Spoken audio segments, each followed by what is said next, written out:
Hello, everyone. Thank you for joining us tonight. We're just going to wait a couple of minutes for a couple of other attendees to trickle in, and then we'll get started.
Thank you for joining us today, everyone. We're going to get started now. I'm going to pass on to Dr. Natalie Kon-yu to introduce us while we get started tonight. Hi, everyone. Thank you so much for giving your time to come and listen to Alice and I speak tonight and to hopefully participate in this conversation. My name is Natalie Kon-yu, and I'd like to first acknowledge the Bunurong and the Wurundjeri Woiwurrung, on whose lands I am speaking from tonight. I would like to acknowledge the continuing connection of Australian Indigenous people to the land, sea and community, and to pay our respects to the Aboriginal and Torres Strait Islander people, ancestors, elders, especially those who are here tonight.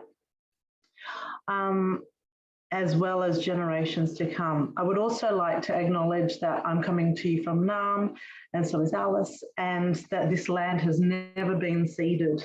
I always ask everyone to think about how you can best pay the rent. I understand not everyone has the money to do so, but some of the things I've heard people do is pay $1 to an Indigenous foundation or program whenever they hear an acknowledgement of country, so making it more meaningful, or, you know, for those of us who are literary, to pay attention to the books written by Australian Indigenous people.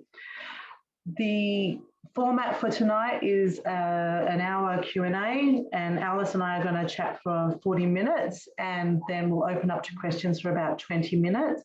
When you ask a question, there are some prizes. So when you ask a question, can you do so in the Q&A, and can you please use your name in the Q&A function? That way, the YWCA will be able to draw the 5 best questions and award them the books. I'd also like to thank the YWCA for asking us here tonight to have a chat. I always enjoy chatting with Alice, and with our busy schedules, we never get to, so it's nice to be invited to talk together in a formal setting. My name is Natalie Kon-yu. I'm a lecturer at VU, and I have an interest in feminism and ethnicity in literature. Alice Pung, I feel, needs no introduction, but she's an award-winning writer based in Melbourne. She is the best-selling author of the memoirs Unpolished Gem and Her Father's Daughter, as well as the essay collection Close to Home.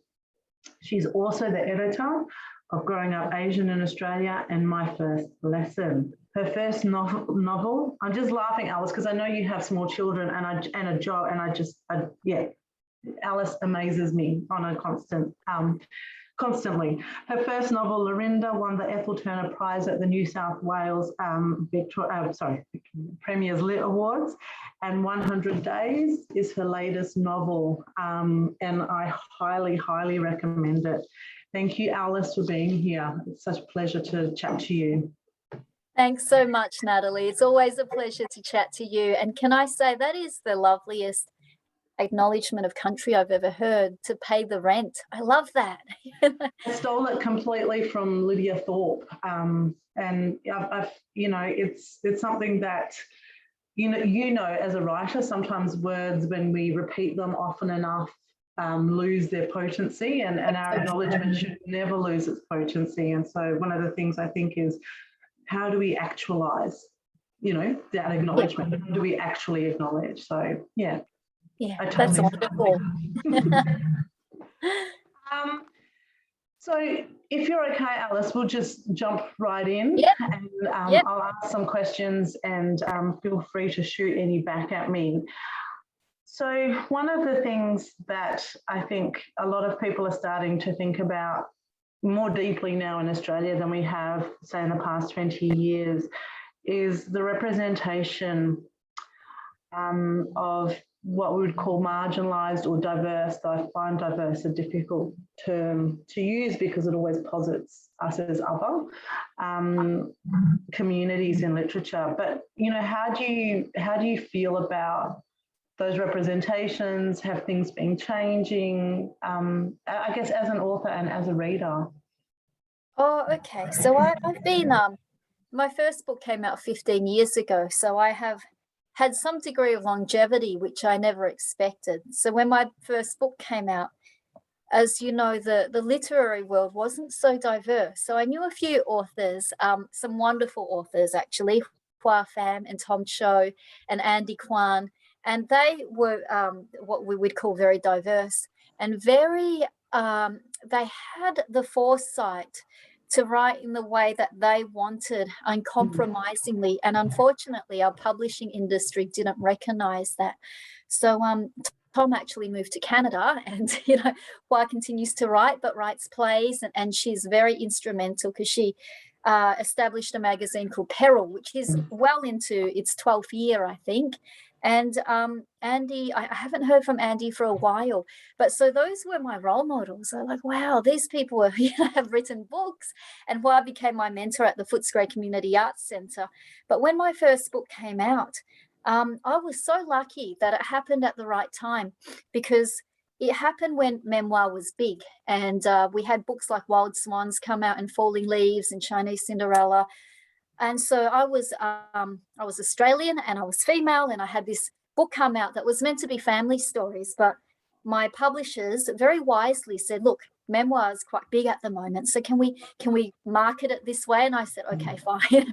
So my editor of 20 years shaped the book, so it was a first person narrative, and that's how Unpolished Gem came out as a memoir, because it was popular at that time. Because memoir was huge, and I was 25 years old, so it kind of did really well. And I thought, oh gosh, I'm being asked to speak at aged care conferences. I'm asked to speak at all sorts of places that I really don't have the life experience to. So 2 years later, I edited an anthology called Growing Up Asian in Australia, which included 50 Asian Australians, from Indian Australians to Korean adopted Australians to Asian Australians, so I'm quite proud, got their first start in that book, like Diane Nguyen and Benjamin Law and Michelle, his sister, and Oliver Pomervan, the children's book author. So in those 15 years, what I think has really changed, Natalie, is when my latest book came out, 100 Days, this is what we're talking about before, I get people like you to interview me. So it's a wonderful difference. And you cut straight to the heart of it and talked about diverse publishing. Whereas when my first book came out, I had to explain things like what it meant to be a refugee from Chinese Cambodian background, what cultural aspects of my family meant to a Caucasian audience. And the only interview I had, because I have a wonderful publicist who's probably here tonight, Sally, one of the few interviews Sally has arranged where the interviewer wasn't a woman of colour, was this lovely bloke from Townsville, this older Australian, and he was fascinated by my book, 100 Days. I didn't expect an older man to read it. There's a passage in it where Karuna is meant to eat an abortive duck egg, like it's a duck egg that feathers are formed. It's like a little fetus, and it's a specialty in Filipino and Vietnamese and Cambodian culture. So he was fascinated by that. And I don't read racism into that. I don't think, oh, he's picked the most, grossest thing out of our culture and really magnified it on air, on ABC Townsville Radio, or whatever it was. I just thought, this is the thing that most interests him because it's so different from where he grew up. So, so when you get an interviewer who understands you, you just get to the heart of what the book is about and the characterization. So, yeah, I guess that's a big difference. It is. And I do think you've been incredibly instrumental because Unpolished Gem was a huge success and it did reach an audience that I think hadn't been reached in such a way before. So I think it's not about being memoir or, obviously luck plays some part, but it's not just about luck. You're immensely talented and I think you always have been in your writing ferociously honest. And I wonder if a lot of that has been at the root of your success, but also what makes you such an enduring writer, because you have things to say and you say them honestly. And I think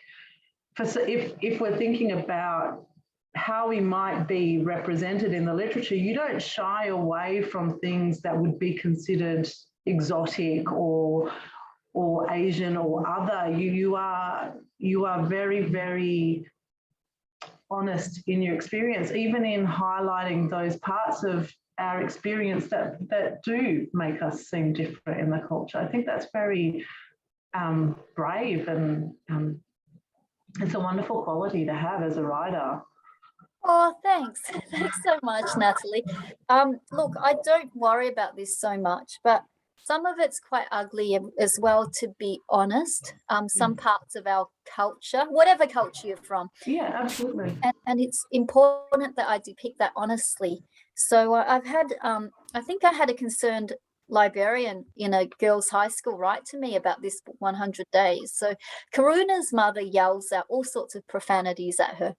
And my friend Michelle Law says, we speak Cantonese. It's the sweariest language in the world. It's full of profanities. We speak Diozil, which is a dialect in Chinese, which is even worse than that. I think once when my mum was angry, and my mum doesn't realize her rages, like she goes into these blind rages like Arnold Zabel when he talks about his mum. And immediately afterwards, she completely forgets what she says. But when she goes into them, they are so vile and profane and just so awful. And once she called me, she called us, her collective kids. There were 3 of us at that point, these names. And I'm like, oh, she's been calling us that for weeks. What does that mean? And when my dad came home from work, I asked him, and my dad just burst out laughing. My dad turns to her and says, do you even know what you said? And she said, oh, because she called us children of a whore. She goes, you children of hoe, So they have the most profane. But the librarian wrote to me because when Karuna's mum was angry at her for getting pregnant in my book, her mother says, are you retarded or what? Are you retarded? And this librarian said, you should never use the R word.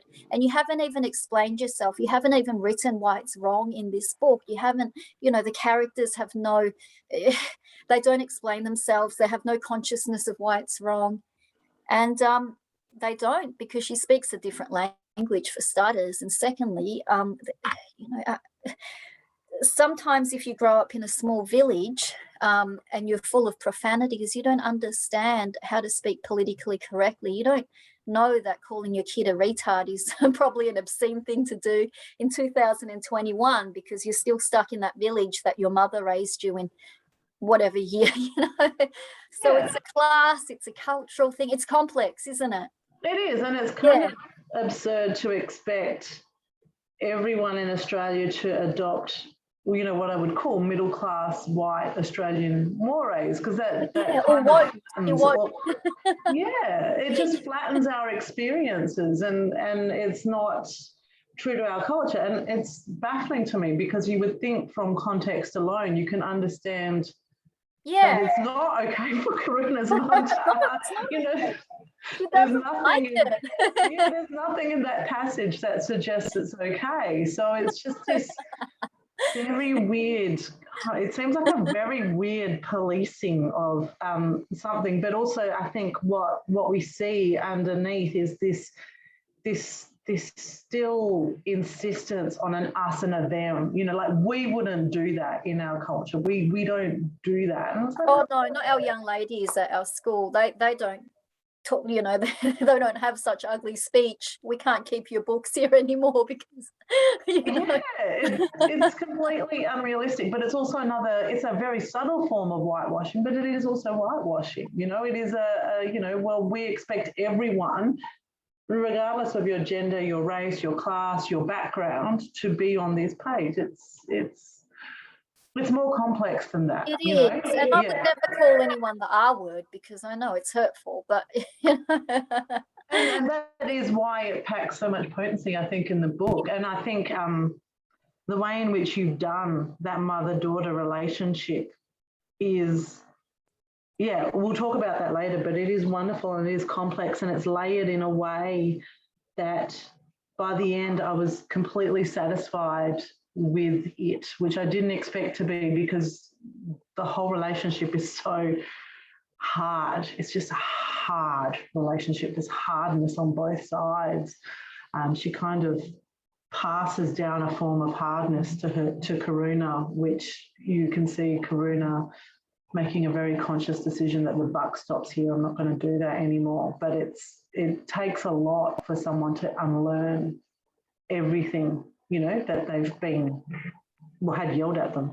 And I think one of the things that I think is really immensely valuable about your books, and I know that you've done work with a friend of mine, Enza Gandolfo, that you wrote you launched the bridge, and you recommended the bridge, and it's a wonderful book, isn't it? And it's, I think, what I love is that you look at race and class and gender all together in a way which makes them inextricable from one another. You know, race and class and gender in your books are always twined together, and I think we don't see a lot of those issues. You know, if we talk, there are not a lot of writers who write about class, because, as we know, writing in Australia is a very middle class profession. You know, the average Australian writer, I think, is reported to have earned, 13 grand a year. And if you take into consideration that includes people like Leanne Moriarty, who gets paid big bucks for her books, that's a small amount. So writing in Australia is a really rarefied occupation. And I think one of the things that I find so beneficial about your books is that you talk about class and you're not shy about it. Is there a particular reason that you do, come back to that theme of class, and also how inextricably linked it is to race and gender? Just because we live it, Natalie. I mean, I'm pretty comfortable. I'm middle class now, but a large number of my family is still very working class, bricklayers, builders, aged care workers. One of my cousins had some of his family die from coronavirus because that's how close we are to this this idea of disadvantage.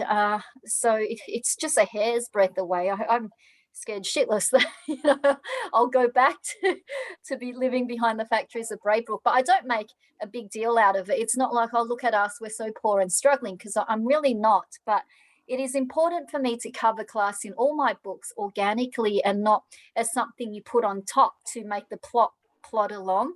My good friend Emmeline Maguire in Sydney does this so beautifully as well. She talks about class, and she taught me about the American short story writer Grace Paley, who said that every good story should have two elements in it.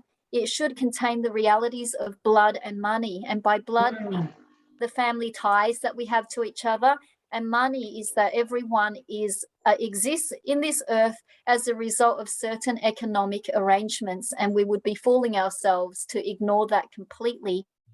And I read a lot of books, and sometimes they completely ignore how these people, so I think one writer, I forgot who she was, said that if an alien life form were to read a lot of the literature that we write now, they think we were a people obsessed with self-actualization, self-realization, self-feeling, self-identification, that our books are floating in this murky landscape of feeling. There's no corporal reality to these lives. What's up with that?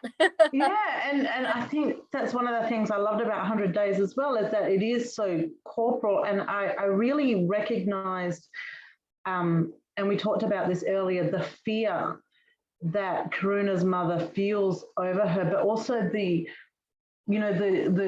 incredible potency of her looks, of Karuna's looks. Because I remember when we were little kids, like we used to be kind of graded. It sounds awful, but in my Mauritian family, we were graded on our looks by our families, like we were ranked. And it might seem really gross and sexist, but I think if you come from a working class migrant family, there are only a few options for social mobility. So yes. Education was pushed for a lot of us, and most of us went to university out of like, I think there's 60 cousins. So wow. Most of us went to university. Most people did finance and accounting because they were good, solid careers, and that's what you need to have if you're a first generation migrant. But that idea that upward mobility could be achieved by your looks as well, especially if you're a girl. And so for Karuna's mother, when it's almost like she gets the ultimate payback because she has invested so much in how beautiful her daughter is, because it ties to some sort of success or upward mobility or passing privilege, that it will let her get by in the world. And instead what happens is she gets pregnant and then shut away by her mother. Her looks go from being a wonderful thing that her mum could be proud of then to like the most dangerous thing in the world. And that really, it was such a familiar experience, that way of thinking. Oh, thanks, Natalie. You told us a wonderful story about your grandmother. Can you tell us that? Because I know there's lots of people of colour in this. Yeah, so my grandmother was Mauritian, Creole Mauritian, Chinese as far as we know, but we don't know very much. They were trained not to speak about their past because of colonisation, so they were trained to talk about their European ancestry and kind of, sublimate their Chinese ancestry, their Indian ancestry, their African ancestry. And so she once, she was stroking my face one day and she said, you're my most beautiful grandchild. And I was like, oh, and then she said to me, because you have the whitest skin. And I remember feeling completely sucker punched in that, because it was just like, if that's what you see about me, what do you see when you look in the mirror yourself? I thought my grandmother was the most beautiful woman in the world, and she told us the best stories, like she always was telling us stories. And it really hit me, that sense of how she must see herself as a really dark-skinned woman, and how awful that was, for me to realize that she had this kind of level of self-loathing because of her colour. And I mean, it's something that we see with Karuna when her daughter is born, and her mother is so disappointed with the darkness of the skin. You know, just like it's almost something that she can't completely zooms in on. Like one of the first things she notices, and you know, your heart skips a beat as someone who's experienced that, because you go, oh, far out. I know what that means to her. You know. Oh, I know. And that's exactly what happened just about how many months ago? Exactly 12 months ago, almost a week and 12 months when my daughter was born. I brought her home to show my dad.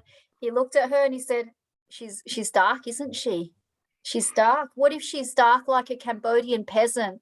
And not only is that sexist and colorist, but that's kind of racist. You know, I said, Dad, that's racist. He said, I'm only joking. And I thought, no, you're just half joking, because you know, he'll look at her, because we you know, lockdown. He'll look at photos of her and say, she's still dark. She's not dark. She's my color. Like, she's Asian. Where do you think she got that color from? Asian, like, she's me. So funny. It's funny as an adult, you can laugh about it, but as a kid, it's not. It kind of hurts.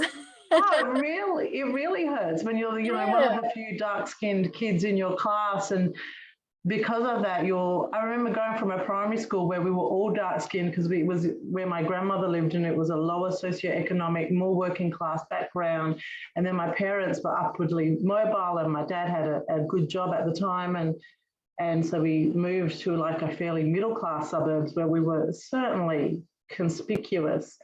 And I went to a school that was predominantly white people, and it was the expectation that I would just keep hanging out with the dark kids. And that is nuts. Common, and we were from all different parts of the world, and there was like 3 of us, you know, but it was just the expectation that you could feel from the other kids that you would hang out. And so I think, you know, as a reader, like I love that the book can be crossed over between. But you're the whitest grandchild. That is nuts. Very, very dark skin for Karen up in the 1980s. Wow. And you know, with the funny surname that no one knew how to pronounce or spell, and that, you know, that was. It was a challenge, you know. Natalie, how awful. But, you know, you would have had exactly the same experience. And I think one of the things that, you know, your books are, I would always say, intersectionally feminist, because I see an explicitly feminist agenda in your work to make visible these things that we often see as invisible, or often felt but not actualized. You know, the tying of race and gender and ethnicity and looks together. That's such a powerful thing. And I love the way your book, we talked about it earlier, kind of resisted that narrative, that easy narrative trajectory that we see in a lot of books by women, because they're satisfying. Your book was satisfying in a completely different way. And I think because of that, it was more satisfying to you. When you're writing, are you thinking about that? Are you thinking about how is this going to be a feminist text, or how do I give this protagonist a really good or authentic outcome? I do. I think about it a lot, because she's a 16-year-old girl, and I wanted her to have as much agency as she could in the limited circumstances she had in an economically depressed suburb with this overweeningly controlling mother who won't even let her take a pee by herself, you know.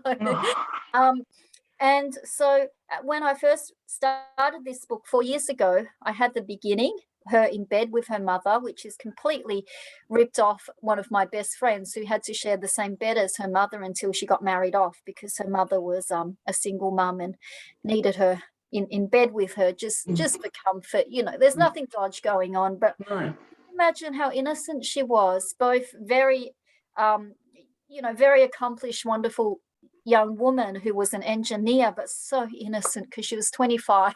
She was in the same bed as her mum. And then I had an ending for Karuna, which I thought of a couple of weeks after the beginning of the book 4 years ago. And I knew exactly where I wanted her to be to get this maximum potent and agency.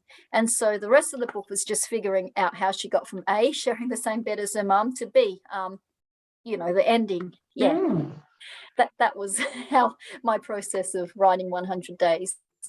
It's fascinating that you got, like, I mean, all of that, you know, a couple of weeks later, you knew how it was going to end. And I just think one of the things I love about it is that in a lot of migrant literature we see is all about kind of leaving the family and leaving the cultural background. And you don't do that in this book, you know, and you, in fact, you know, all the way through the book, you take us right into it, you know, and you show us how, in a way, how farcical a lot of those novels are, because it's you can't escape your culture. You can't escape who you are.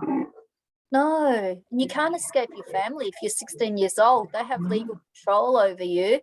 So people who keep going on about, you know, this is why it's important to have diversity all the way down. Because if you are not editor or publisher or even counselors, you know, counselors who don't understand will say, wow, you're in an oppressive environment, you've got to leave your family.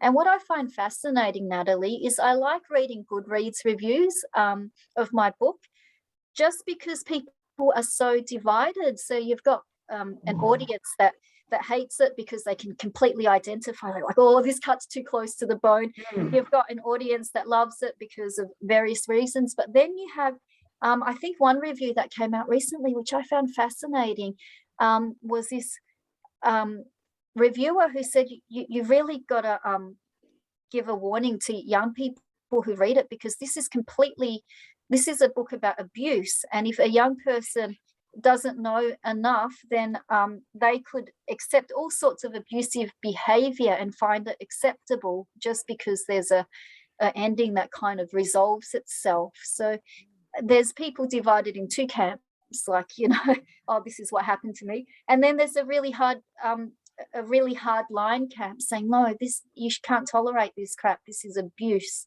And I feel sympathy towards both sides, you know. I stand in the middle. I just wrote the book. I get it. If you've not been subject to this level of kind of virulent parenting, then it's abuse. Yeah, absolutely. You can totally see, but you know, if you grow up in a migrant environment in a country like this is just parents being watchful, you know. Yeah. I think my dad is still concerned about where I am every single minute, and I'm 45 years old. And he lives on the other side of the country. Oh, yeah. But what would happen if you were 17 and he locked you in the house for 2 weeks for a small transgression? Would you consider that just dad doing his protective thing, or would you think, absolutely? I mean, I would be angry, because I was an angry 17-year-old, because I think most of us who grow up in one culture and then are forced to look through the lens of another culture, you're forever comparing, you know, and whatever's going on in your head is a kind of a mental list of what's right here is wrong here, and it's a very weird headspace. Oh, that's so true. You're right. There is that mental list. Yeah. I had a friend who said she picked up the phone to call kids helpline a couple of times and then put it down, you know, having thought about her family. But then I had another friend who said something quite disturbing. She used to be abused by her brother physically, and that was okay culturally. I won't, you know, and so because it was okay culturally, she picked up the phone to call 000 a couple of times and put it down, because she said, well, my family puts up with this, it's fine. Yeah, but that's not a race thing, that's a gender thing. I mean, that's a complete gender thing. Absolutely, related it with, because her family said, this is our culture, you know. So it is completely a gender thing. But you can't tell if you're 15 years old and your mother's saying that too, because your mother's female. So it's intersectional, isn't it? You can't twist all these strands apart, can you? I don't know. It's impossible to, and it's impossible to know where one thing ends, you know, where race or ethnicity ends and then gender begins. It's and class being so inextricable in that kind of dialogue. You mentioned the industry, and I think that's an interesting question. Probably the last question I want to ask you, because I'm sure there are people who want to ask questions as well. How do you feel that the publishing industry is doing in terms of its kind of gatekeepers? Like, we know that there are really great writers from other cultures, and also many more Indigenous writers, it seems, are being kind of heralded now, which is terrific. But one of the things that always bugs me is the notion of gatekeepers, the gatekeepers to our industry. And what's your experience of that been, or what are your thoughts on the industry? Oh, Natalie, it's an industry. It's a business, so they want to sell books, eh?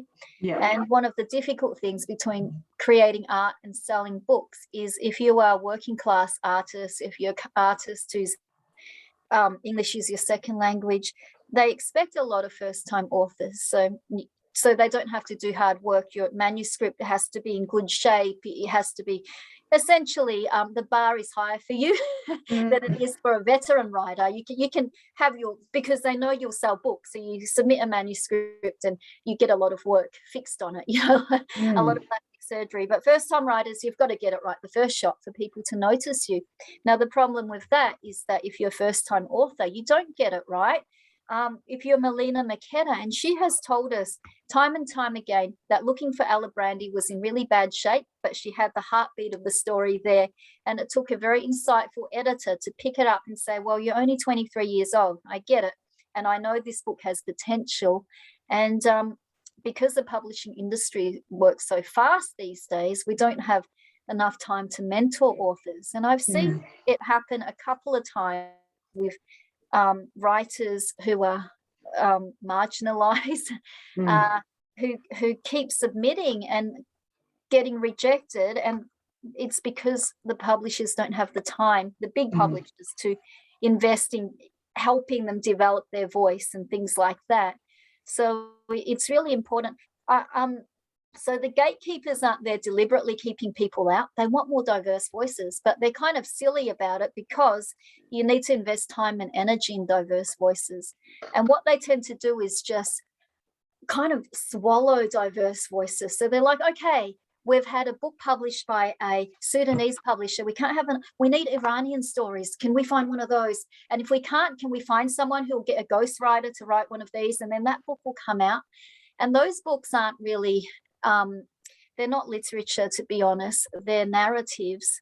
And that because they're narratives, it breaks my heart to see those books, people's life stories, and the $10 basement bargain table, because you've just sucked that person out of their life story and you've sold as many copies as you could, but it's not enduring, yeah?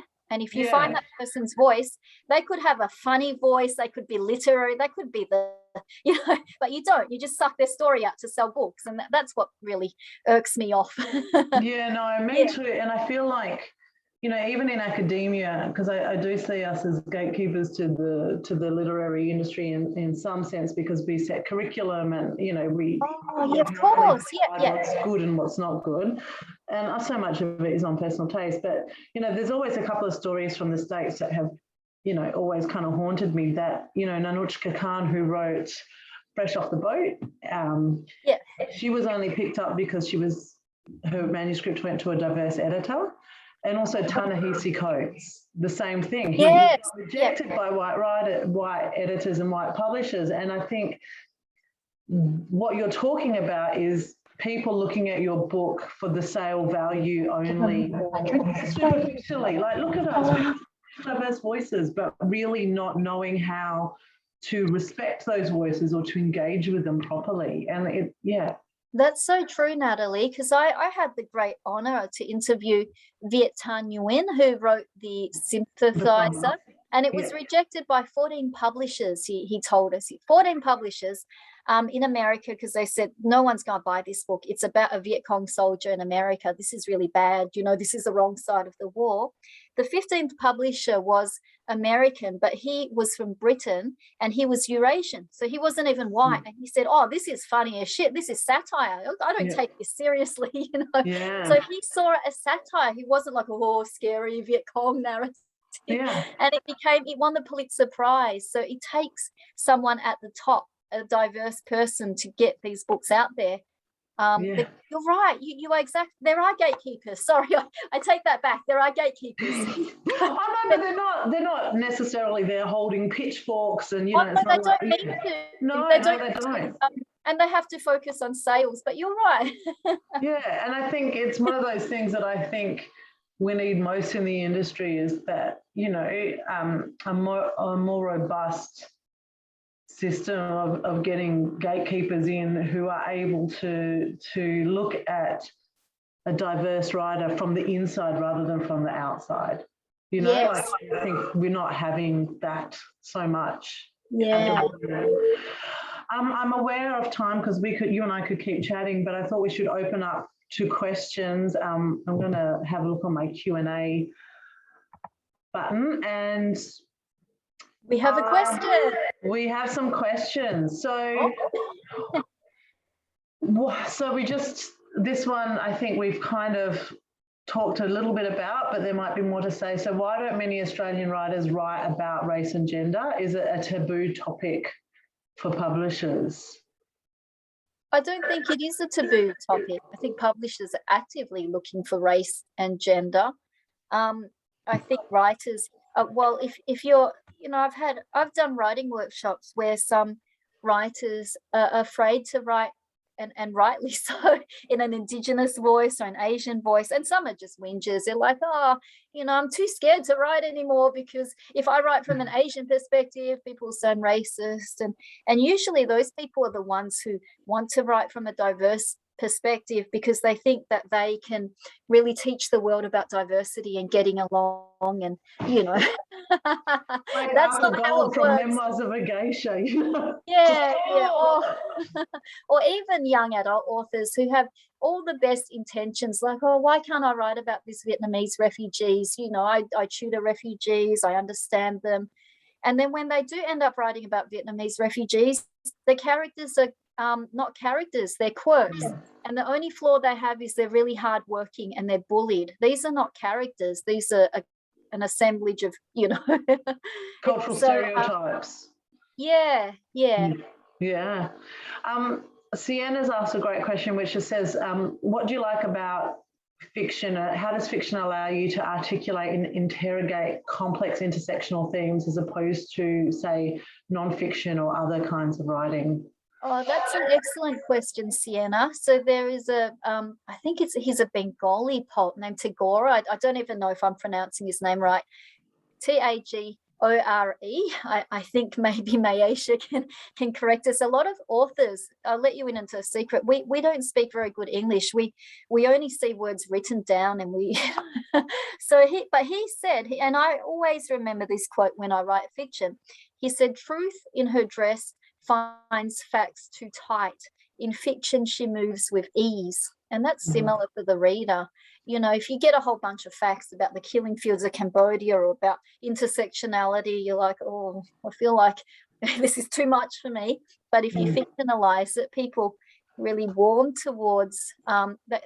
There's a humanity in fiction sometimes you can't find in fact, ironically enough. Yeah. Do you feel that, Natalie? Yeah, no, I feel like in fiction it's such a really rare gift where you get to be inside a character's mind and you experience things, and especially with in 100 Days, you really experience things with Karuna, and I think that gives you just a much better understanding of her experience than you would if you were talking about pregnant teens from a cultural diaspora. You get to really, I think that's a wonderful thing about fiction, isn't it? It just allows for empathy because you get to, you literally are walking in someone else's shoes for the duration of the book. Yeah, that's true. Yeah. Arlene has asked, as POC, how can we balance writing about our honest cultural experiences and navigating the feelings of vulnerability with exposing the raw parts of ourselves? Oh, that's a great question. And I think we just go for it, to be honest, because if you're not going for it, then you're caring about the sensitivity of an audience that's used to being pandered to. So even recently today, you know, I'm on a panel in a like a writers' festival for young people about resilience, diversity, and telling tough stories. And some of the teachers were saying, our students are really fragile at the moment, so let the authors know this before, you know, they start this panel. And that's a bit patronizing. We're authors. Some of the authors on my panel are veteran authors, have been doing it for 30 or 40 years, as if they're going to traumatize your very delicate students. So Toni Morrison writes the ugliness of Black culture as well as the sublime beauty. And if there was no ugliness in it, there wouldn't be that sublime beauty. You would just be writing a, you know, kind of putting your best face forward. Yeah. Do you know what I mean? You may as well just spend time on Instagram rather than do that. Oh, I mean, yeah, for all the benefit that you get, there's no benefit to that. You're doing a disservice to other people of color because they look at your perfect life. They think, oh, what is this model minority migrant? I hate her, you know. Absolutely. And I think one of the things that always kind of pushes me to publish things that I'm uncomfortable with, and, you know, in the book I'm writing that comes out next year, I start with what can only be described as a complete nervous breakdown that I actually, you know, went through during my pregnancy when I was medically misdiagnosed. And I think, you know, one of the driving factors is if it's tough for me, it's going to be tough for other people who don't have, you know, the systems around around that I do. Like, you know, I'm now middle class because I have a good job, I have a loving family, I have institutional support, you know, at my workplace, I know how to care for myself with mental health. And I think that it's that thing of, you just want people to feel a little less lonely, especially people who you know have been historically lonely. I find that such a powerful motivator. Oh, good on you, Natalie. Do you do too. Don't want to get too, but do you have a working title for your book? Oh, yeah, no, the book is The Cost of Labour, and it's non-fiction. So it's all such about, a good title, The Cost of Labour. I didn't come up with it, but it's all about how hard it is to be pregnant and parenting in a patriarchy, you know, which is what we live in Australia, and a white patriarchy at that. Yeah. Kate would like to know how we empower marginalised people to have a voice in white systems, especially within the legal and medical settings. Oh, I wonder if you're a legal or medical person, Kate. In one of my lives, I worked as a lawyer for a few years. I now just work part-time doing legal research for the commissioners at the Fair Work Commission. So I'm still involved in the law. How do we empower these people? Look, it really starts really, really early. And I guess people of colour, from my experience, we were always taught to keep our heads down low, study hard, and we'll be successful.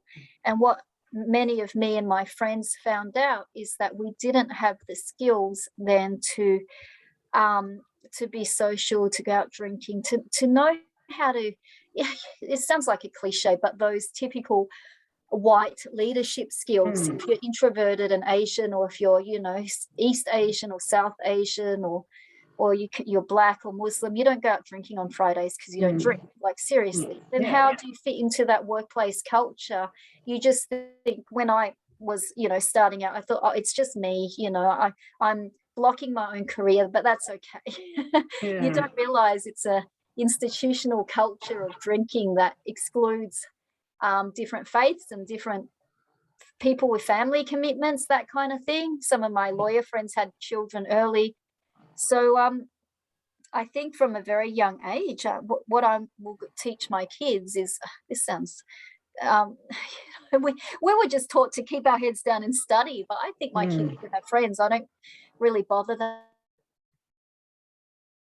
much about this. I haven't been homeschooling them all that much, you know. I think, well, it's important for them to have these social skills. And then if they have these social skills, perhaps they can then have the confidence to say, I don't drink and do, or they might drink, I don't care if they do, but to stand up for who they are and be able to move in that world, which I've never been able to grapple with. No, it is in I'm sorry, I'm not articulate, but No, I think it's a very foreign world. And I think one of the things, I mean, I feel academia is a very, it's not, I think at VU we do diversity better than most universities, but it's typically not a diverse workplace. And I think one of the things is like find your mentors who come from similar backgrounds. Like I don't, Enza Gandolfo, when she worked at VU and still is like, one of my best mentors, and, literally found the other Sicilian woman. And I was just like, and we got on because we shared a cultural shorthand. But I think having mentors who have similar experiences to you can really help you navigate those places. That's so true. Unless those mentors are completely overworked and underappreciated, and I've seen that happen a lot, and I don't blame them. So when I worked in a law firm, there was another lovely lawyer who was just so overworked, and she was Malaysian Australian, and I never blamed her for not being a good mentor, because she did the best she could. She was a wonderful mentor, a wonderful human being. And I thought, wow, they're giving her the brunt of the work. And while the younger, and this is no joke, the younger male, beginning out article clerk goes out for long lunches with the partners. I'm like, what is happening here? Yeah. Oh, yes. I felt so sad. Yeah, it's so common in every workplace. Oh, okay. Does it still happen with academia as well? Oh, I definitely think so. I mean, and I've been lucky to now work with a group of, again, diverse women. And it's not that I'm looking for them, but, we all just kind of, there's that shared cultural shorthand that you just kind of get into it, and it's easy. I have a great question here by someone who's anonymous, and if you would like to put your name, you will win one of Alice's books, hopefully, who's asked for some favourite feminist books to share. Oh, okay. This is so hard, but I like Audre Lorde. There's a wonderful essay she wrote called "The Master's Tools Will Never Dismantle the Master's House." In more recent times, I read a wonderful book by Amani Haydar called "The Mother Wound," and I'm not sure if you've read it, Natalie, but that's on my list. Oh, so Amani, her father killed her mother when Amani was like 5 months pregnant with her first child. It was a very violent murder. It was a stabbing. And so she and her sisters, who were all younger than her, so firstly, she got custody of her sisters and brought them all through high school. So one is a famous journalist on Sydney on television, and another is, I think, an artist. So she raised them at the age of 23 or something ridiculous. Wow. And she wrote this book about going through this trial where all her dad's family were saying, "You're such a bad daughter because you're not defending your dad." She's like, "But you stabbed my mum 30 times. So you're such a bad daughter because she must have done something wrong." And she sticks to it, and she's only in her 20s, and she's still in her, I think she's still young. And I'm like, whoa. And not only is the book excellent, but the book is quite it's a beautiful book. It's not just a narrative, because she's an artist, and she got nominated for the Archibald Prize with this book she did of her mother. Get this. So her mother, her holding a picture of her mother who was killed, but her mother was in the news years and years ago because her grandmother was bombed in, I think, I can't remember, overseas. So her mother was grieving the loss of her own mother. So it's 3 generations of this traumatic war, loss, patriarchal, horrible thing. But that's one of the most feminist books I've ever read, and it's from a Muslim author. What a wonderful woman she is. And another book is a recent one, also by a young surgeon, because I think there was a question from, who was it, Kate, who asked about, in the medical profession. So this is a book called Emotional Female, about this female surgeon who burnt out because the male surgeons were such assholes, basically. They bullied her until she was completely burnt out and has never returned to practicing as a surgeon. And so now she teaches surgery. But, you know, when she called them up for advice, when the younger surgeons called her up for stupid things, and she was, you know, she'd done a 40-hour shift and it was 3 a.m. in the morning, she woke up and she said, you can sort this out yourself. They said, don't be an emotional female. And this was a man who was 10 years her junior. Just things like that, which made her burnt out. And it's quite a feminist book. And I mention these two because they're writers who are not white feminists. And they don't talk about, they're not like, oh, we're just feminists in our book. They just talk about their lives. Yeah. There's no mention of feminism. They just live it and they deal with their shit, and they just wonderful books. Yeah. Amazing. I also read, I don't know if you read, and you might, I'm just thinking of Karuna and her mother. I've read Avni Doshi's Burnt Sugar. So she's an Indian writer living in New York, I think. And it was such a, at the heart of that story was a relationship with a woman and her mother, who was a kind of mercurial, toxic, but also ephemeral, you know, presence in her life. And I loved that book because I thought it's so small, but it really packed such an amazing punch. I read also, you mentioned peril earlier. Eleanor Jackson is a dear friend of mine, and she wrote a book of poems about being pregnant and parenting, and it's poetry, gravidity and parity. And it's a stunning book because it really cuts to the heart of so many of the issues that we talk about and really examines these incredible phenomena that have been made small because they belong to women, or have belonged to women for so long. I found that to be an incredible collection. I also think Tony Birch, as an Australian writer, he's a bloke, but his work is so feminist. That's so true, actually. You know, he really, the sympathy that he has for women and girls, and the way he treats those characters so sensitively, always astounds me, you know.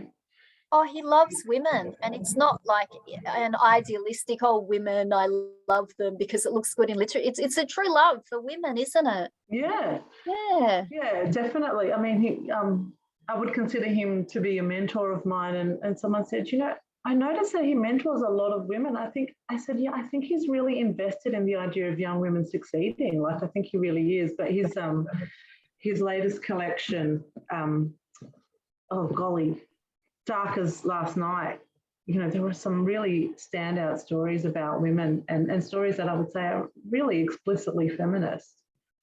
Yeah. I'm aware that we are running out of time. So I wonder if we should wrap up, or if there are any other questions at all. Right, I can feel someone is about to barge into my room at any moment. So I'm just getting the go-ahead from YWCA. Thank you so much, Alice, for your time tonight. It's really lovely to be able to have a chat to you, you know, especially in such hurried and rushed years that we're having right now with young children and COVID. We're really getting the end of the stick, right, with homeschooling and toddlers, and but it's just a joy to be able to talk to you. Thank you so much to the Young Women's Council of Australia for inviting us both along. It's an enormous privilege, and please read this book. Thank you so much, Natalie, and thank you everyone for attending this. Thank you so much for coming and for your questions. They mean a lot. Thank you. Thank you.